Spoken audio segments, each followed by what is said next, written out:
umwimbu w'ikawa ishoka hanze witezwe ungana amatoni 12,637 n'ibiro 634, aho ni mu gihe rya kawa abenegihugu begeranya ritarimwo.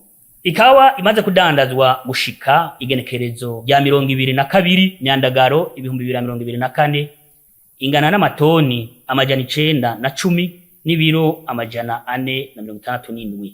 Amafaranga yavuye muri izo kawa zimaze kugurishwa angana n'amadolari y'abanyamerika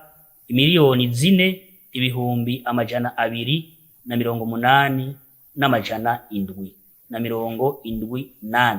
Inyuma y'iminsi havugwa imyidogo y'abarimyi bikawa ko bataronswa agahembo kabo ku gihe kw'ikawa baba bashoye. Jean Dodier Niyindabira, umuyobozi mukuru w'ikigo kijejwe guteza imbere ikawa mu Burundi ODECA, asigura ko hibonekeje ubusuma mu ntara zimwe zimwe aho hari abikitse mu kiza bariba abarimyi. Amafaranga yagenewe igikorwa co guhemba abarimyi arahari kandi ihemba ririko riraba. Abarimyi bashoye ikawa irenza imiliyoni 3 basabwa kurindira gato amatohoza ariko arakogwa nko mu ntara ya Cibitoki. Amafaranga angana imiliyoni 28 n'ibihumbi 458 hamwe n'amahera 910 yari yanditse ku bantu batandatu gusa, kandi ayo mahera yari agenewe abarimyi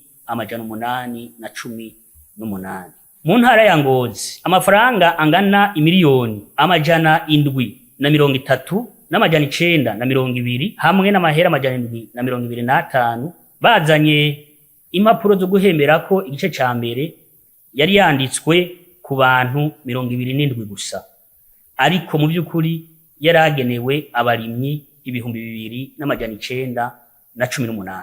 ODECA nayo iriko irakora ibishoboka byose kugira ngo abarimyi bikawa bibwe biciye mu bibanza by'yegenerarizo bitemewe canke mu migwazo bashobore gutunganirizwa neza. Kubijanye n'itunganywa ryo kugura ikawa yumye itonoregwa mu benegihugu benshi bita cafe washed, uyo aramutswa ikigo ODECA aratanga umuco. Umuguzi wese w'ikawa yumye bita washed ategerezwa kuriha ikori muri komine ringana n'amafaranga 46 ku kilo imbere yuko ayijana mu mahinguriro ajejwe gukobora ikawa, hisunzwe igiciro caguze ikawa ihishiye muri iyi sizeni y'2024 ishira isizeri 2025. Igiciro ikawa yumye yatonorewe imuhira bita cafe washed cashinzwe hisunzwe igiciro c'ikawa y'ibisogwa Series B.